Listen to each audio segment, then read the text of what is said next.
Today I want to see if I can make some mood rings and mood pendants. You know the ones I mean, the ones where you have it and it's one colour, and as your mood changes, it's supposed to change colours. I mean, really, let's be honest, we all know it's heat that does it. I tested out these powders making some coasters, and they have been so popular, those coasters. I'll link that video at the end of this one. The ones I made in the video, my son nabbed straight away. And I'm loving these thermochromic powders, and they come in various different colours. So I'm going to see if it works with the rings. Now, I've done a ring video before quite a while back, and they seem to have made ring videos quite popular because I've seen a lot of other YouTubers doing rings as well, which is brilliant news. I make them out of UV resin. I find it's the quickest, the easiest, and it's the hardest resin, I think, to make them out of, so they're less likely to scratch. All I use is a piece of wooden dowel like this. I then push my rings on it. I've got some sellotape wrapped around it. I mean, if you've got a ring sizer, that's even better for you because you can just push them up to the ring size. But I push my rings on there till they're nice and secure, and I'm doing 3 different sizes today. And if they work, I'm going to take these 3 and sell them at a craft fair that I've got coming up soon. And if they are as popular as my other rings, then I shall make a lot more of them. And that'll work really easily. And for the pendants, all I'm doing is using some damming tape. And I will probably dome these up afterwards anyway. And then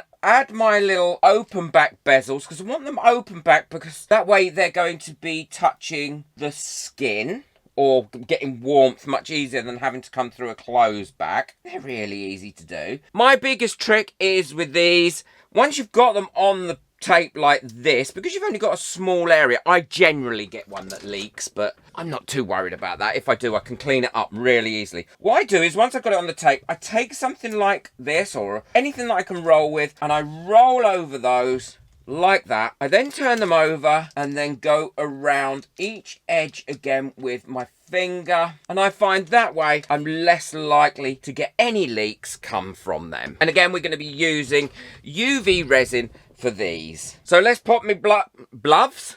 Let's pop me glove. I can't speak today. What's going on with me? Going well already. I can feel it. Let's pop me gloves on and me mask, and then we can get on with this project. Now I'm going to use 3 colours today, and I might do a mix of all 3 colours. I'm going to use the violet, which turns to blue, the dark green, which turns to a lime, and the orange, which turns to a yellow. And the other 2 are a purple that turns to pink and a cyan that turns to a green yellow. I'm not going to use those ones today. And they're really simple to use. I'm using the low viscosity UV resin here, and all I'm going to do is pour some of that, and I don't need much, into each of my little silicone jugs here, and then add my colour. I haven't used this one before, and the lid's still on it. What I like, always prepared. Prepared to succeed, if not, you're prepared to fail. So all I'm doing is adding my colour into there, and I'm going to use quite a bit of this colour. It's a dry powder, so it will be absolutely fine in here. Give that a really, really good mix in as well. Now, because these are quite an opaque-ish colour, you're going to have to, when you cure these up with the UV light, that you give them plenty of time to cure up. But it shouldn't take too much time. I'll show you what I mean when I get to that stage. Yeah, that's nicely mixed up. I love these little coffee stirrers. They're so useful. Oh, let's put the lid on that, because if not, you know me, I will have it knocked over all over the place. I will link everything in the description below, so if you want to get hold of it, you can, and it'll make life a lot easier for you to get hold and find all the things that I'm using. A big thank you to everyone that got me a coffee last month. I can't tell you how much I appreciate it.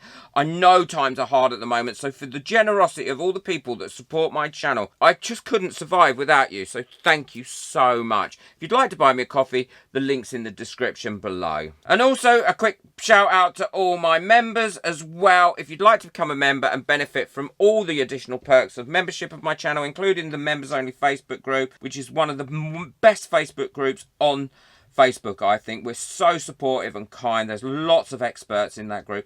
Then the link for that is in the description below as well, including lots of other useful links that you might find in there. Take a look. Oh, that's a pretty colour. What colour's that? Orange yellow. Oh, I do like that. Just burning off the bubbles that have come up the top of that. Now, my room, there's no direct light coming onto this, so it's not going to cure up those. The heat of the flame has changed those colours. Of course. Why am I surprised? Oh, I'm so easily entertained. So the first ones I'm going to do are these pendants. And I think I want these to be quite multicolored. Now I'm going to drop these in like this in places, fill it right up to that edge. Now some of these colors will blend into each other, but that's not a problem. I think that's only going to enhance the effect that we're looking for. I could have done with a fourth colour there, really, couldn't I? I'll put a bit more of this in, I think. I like that colour. I do them all slightly differently. Oh, look how messy I am. Now, I'm tempted here, and I'm going to do that to give that a bit of a swirl as well. Go from the outside all the way down to the bottom and give that a bit of a swirl. This one, I think I will do just 2 colours. And I'm going to give that a bit of a swirl too. And this one, I'll just do the 1 colour and we'll see what happens. Again, quickly burn off any bubbles that have come to the top. As you can see, none of these have leaked, which is really useful.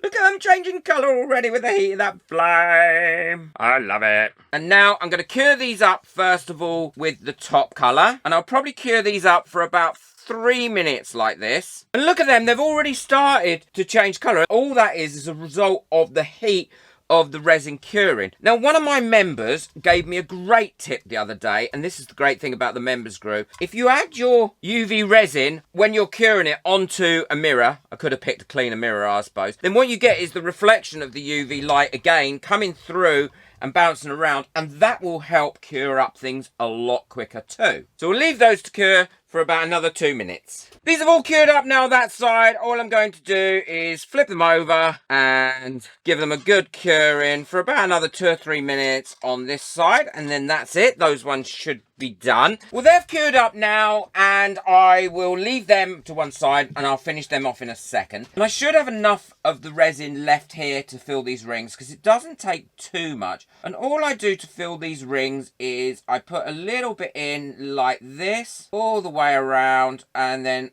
because this is a great resin, it won't pour out of there, but you do need to keep turning it slightly. I mean, if you did have a tumbling machine that had a ring thing on it, then you could buy that and use that. But if you don't have one, you don't need to buy one for it. This is how I always do them. Right, and I've got a nice layer of that going on, and what I'm going to do is rotate this round now so that that layer is even all the way around the ring, or as even as I can get it. And then while I'm doing that, I'm going to pop in just a few dots randomly of this colour in a few places. That'll do me, and spin that in there for a few seconds, and then some of this one as well. Okay, that'll do me, and I'll spin that through as well like that. Now if you want to spread it out a little bit more, you can always take a blunt nose needle and pull it through in places, and then once you're happy with that, all I do is I take my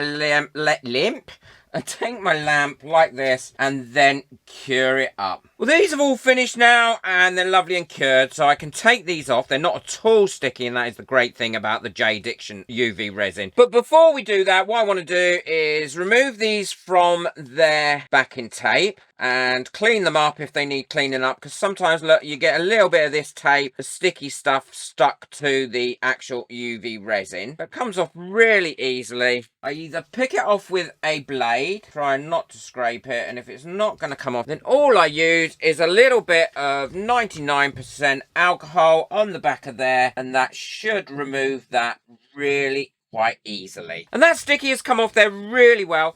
And now what I'm going to do is dome this up, but I'm only going to dome up on one side, and I'm going to dome up on the side where it was attached to the tape. And I'm using, for doming up, the high viscosity UV resin, because this gives you an amazing dome. Lovely and thick. It really does stay where you want it to be, and it will give you a great finish. If you have a constant squeeze like this as you're doing it as well, then you're less likely to get or add any extra bubbles in it. But you can pop those without any problem whatsoever with a long neck lighter. I tend to go around the outsides like this and then fill in the middle. Then I burst my bubbles, any bubbles that have come up. If some of them haven't come all the way up and have stuck down to it, I'll just go in and I'll move those with either a blunt nosed needle like this, or with a toothpick or a little silicone pick as well. You can buy those little silicone ones and they're great. Like those little bubbles that have come up to the top again. Yeah, I'm really happy with that. And now cure it up for about 3 or 4 minutes using a lamp or a torch. And we can actually see where that resin's curing up and it's causing an exothermic reaction, how much those colours are changing in there, and I love them. And they've cured up really, really well. And these rings have been on my fingers now for about 2 minutes, and they've already started, as you can see, to change colour, and the beautiful colours starting to come out. Obviously my hand is warmer this side than it is this side, and they really are starting to glow. I'll leave them on for a few more minutes and then we can have a look at them. They've been on for about 4 or 5 minutes now, and you can really see the difference in the colour of those. I'll try and do a comparison of when they've not been on me. And these ones are still changed colour, so I'll try and do a comparison of those when they've not been on me as well. So I'm going to take these off, let them cool down from my body heat, and then look at them again. And this is the colours that they are when they're completely cooled down and haven't had any heat on them. The rings themselves go quite a dark colour, but you can see the 2 different colours in there. What a difference it makes. They've worked really well. Now the rings, all I'll do is I will pop these back in the ring bags with the sizes on them, so I know what sizes they are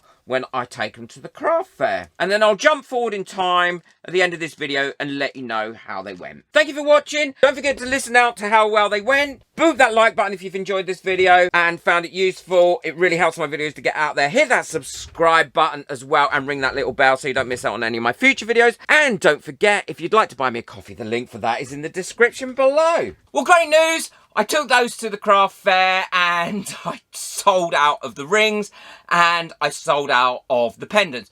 I will say the rings were much more popular than the pendants, and I took a lot of orders since then for those rings. So the next time I go, I'm going to make sure I have a lot better stock of those rings. I will still have a few pendants as well because they were okay, but the rings were really popular.